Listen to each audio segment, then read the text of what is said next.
Yasvika nguva iya yandinofarira kana muchinge manga makateerera news kudhara munobva muchiziva kuti ndinani. Mhuri yeZimbabwe ndadzoka zvekare pachannel yenyu, channel yevanhu Kulian TV, patinokupakurai nhau maupdates nezvinhu zvakasiyana siyana zvinenge zvichiitika. Kana uchinge wasvika panapa kare kekutanga iri first time yako ini handite zvekutamba nekuti ndagara nditambe nemi. Tamba nekulike this video right now izvezvi kuitira kuti ZANU-PF yacho iboikane. Nyaya iri panapa izveso yakapenga. Zvandiri kuona mastreets umwe I don't know kuti zvichapera sei. Ndokana ndichitaura kuti ukatoona patotanga zvimwe ziva kuti pane zvinhu zvezvi zvakuda kuitika. There can't be smoke without fire. Mutsvangu ari kutanga akatumwa. So nyaya iri panapa manje VP Chiwenga vari kunzi vakuda meeting na president Emmerson Mnangagwa according to ZimLife. That is the current situation in the street right now. Ndokana ndakazvitaura inini. Ndanava anhu enyaya kaya zvanenge achiita zvindi anozodhepa namutsvangu yenyaya but mune muchiti Kulian ndanotaurisa. So yakamira yakadai so panapa according to ZimLife. Anozati ndichanyoverenga zvakawanda because munoona uzokotsira vanhu paKulian ndinozati hamuna patience but iyo nyaya yacho article endaisa pascreen iyo munonyatsikwanisa kuzoverenga mega but ndigedza ndingokata kapisi kana ndiri kuda zvimwe zvese izvi you already know what is happening already. Saka there is no need kuti ndiswere ndichizviverenga but pakanzi Chiwenga has requested a meeting with Mnangagwa on Monday to discuss Mutsvangwa's outburst. ZimLife understands. Yatopedza ndo nyaya kacho karipo meeting iyo amene tinenge riyechi panapa the rumors in the street iri kuti it appears President Chiwenga has summoned ED Mnangagwa to Mutapa building tomorrow. Meanwhile, Mnangagwa is having its caucus meeting with his Midlands cabal and other attack dogs at his Prekeb farm today. Prekeb has become a meeting venue where ED his pro-Mafidi dynasty meets. Arutotara haya unongoza kuti kwakushayikwe Mudha.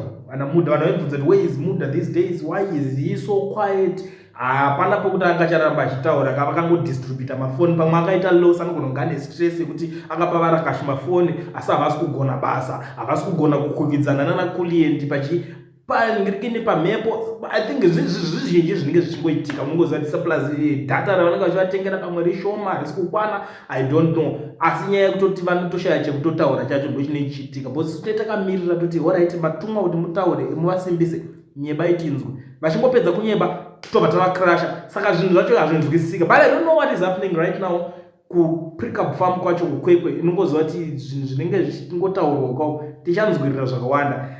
Unongoziva kuti nyaya kana dzikauya hadzizoti jambe. Ndo zvakanakira kutambira uri panapa isusu hatijambwe nenyaya newo wacho hauzojambwe nenyaya. Ndo nyaya iri panapa mhuri yeZimbabwe ndangondipfuure nayo ndichingokuzivisai. Inini handisi munhu anotambisa nguva ndinenge chingongoti gaga zvinongoita mukwasha munyowana anenge achitema ugariri anatezvara kutogara vafara. So vakuru vedare ndatopedza ndo nyaya ndandinayo ndatosiya audio muchinzwawo kuna vanhu vakawanda vanenge vachitaura zvavanodawo. Kana muchinge mune zvenyuwo zvekutaurawo pane zvinenge zvichiitika muZimbabwe or anything you want to comment on, makasununguka kunge muchitaura nesu muchisenda audio yenyu panhamba idzodzi dzinenge dzichisara pascreen tobva tauya toiisa pachannel yevanhu without fear. Kana vasingarove problem ndeyekuti ZANU-PF inobvisa vanhu mudzimba nevachirova. Sho imagine munhu akaita sei ari kuramba achingorova mumwe munhu mutema after 40 years of suffering uchingotumirwa nevanhu vagere mushi. Apa uri kunorova munhu mutema hauna chinhu. Uyu akutuma munhu asara akarara mumba ari kumwa kofi. Do people use their common sense? Do people know here kuti vanhu vari kuvatuma vakarara just like now they are sending mawords nemafoni vachitumira a few people vachivapa mota nemari dzedu kuti vaende kunoshungurudza vamwe vanhu vatema doing the wrong thing. No, we don't hate ZANU-PF, we don't hate Mnangagwa. We are not doing it because we are enjoying. No, 40 years is not a joke. 40 years of suffering is not a joke. Kana wakazvakwa gore ra 1980 kuchinzvarirwa muZimbabwe, you've got nothing. Uri kushanda, you are a teacher akazvokana in 40 years ago. You've got nothing, utterly nothing. Apari kushanda as a teacher. Mnangagwa went through a teacher for him to speak English, for him to be what he is. He went through a teacher. nyika inofanirwa kuwana masoja anovaprotecta, but our soldiers are useless. They've got no money, they've got no way to stay, they've got no clothes. I imagine mapurisa edu, look at a policeman putting on a uniform, yakabvarika yakasonwa neshinda yegreen yeblue red, uniform yemupurisa. Anoenda kuinspection akapfeka uniform yakasonwa yakaiswa zvigamba, masokisi asingafanani, ukakapfeka grey ukakapfeka brown. Masokisi ake anotenga nemari yake, not the government stockings. What happened when Smith was in power? Mupurisa waimutya, achingotucha, uchingomona achizvifambira waivhunduka utize. But now ukaona kampurisa kakamwa mutoriro kari muuniform kachifamba pamarket apa kakapfeka uniform. Imagine kakadhakwa nomutoriro, mupurisa Zimbabwe policeman anomwa tototo publicly. Chii ichocho? We don't hate them. Ava vasina law muZimbabwe. There is no more law muZimbabwe. Hapasina law. We are not fighting against them. Ngava ivo kana vachigona kuchinja kubva nhasi kuita zvinodiwa newanhu, then it's okay. Tiri kuti gadzirisai nyika yabvaruka, yadhendeka, useless, yafa nyika. Muripo president, what's your duty? President? We are asking you.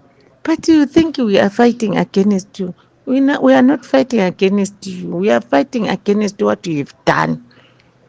You have killed our country. Say zvinhu zvatadzwa neZANU-PF zvakawandisa, too much.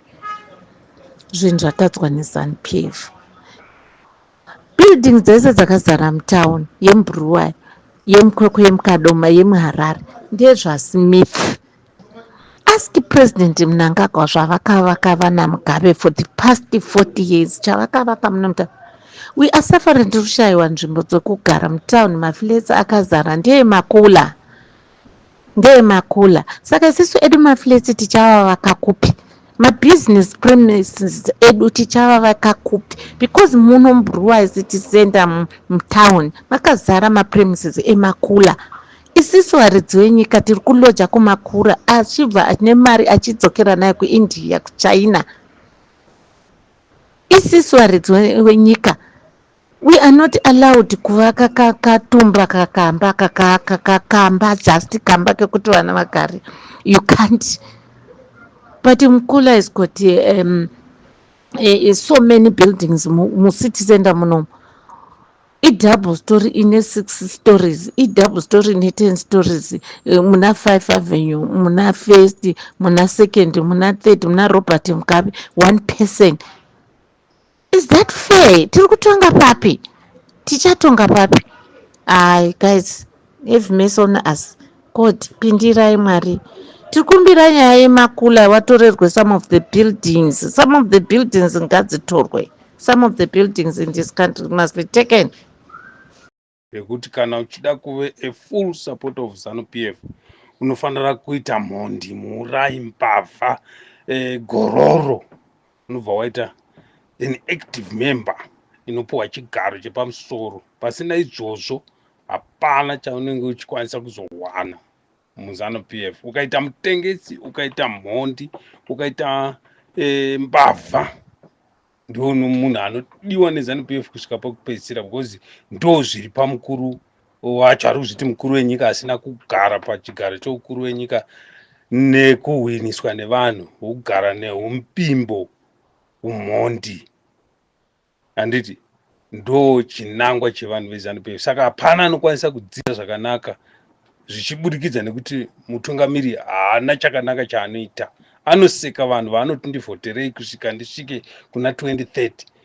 Angoisiwa pachigaro chacho akukusekai kuti muri mbwa, muri matuzvi evanhu, munofanira kudya sadza nemuriwo nemapotatoes. Hapana kana chinhu hwani chaakataura chakanaka kubva musi waakagadziwa, waakazvigadza pachigaro kusvika nanhasi achingozvigadza. Hapana chaakakwanisa kutaura chinonzwika. Saka vanhu dzidzai izvozvo kuti kana chichitaurwa zvichinzi munhu dzidza kuti kwandakabva nekwandiri kuenda kwakamira sei.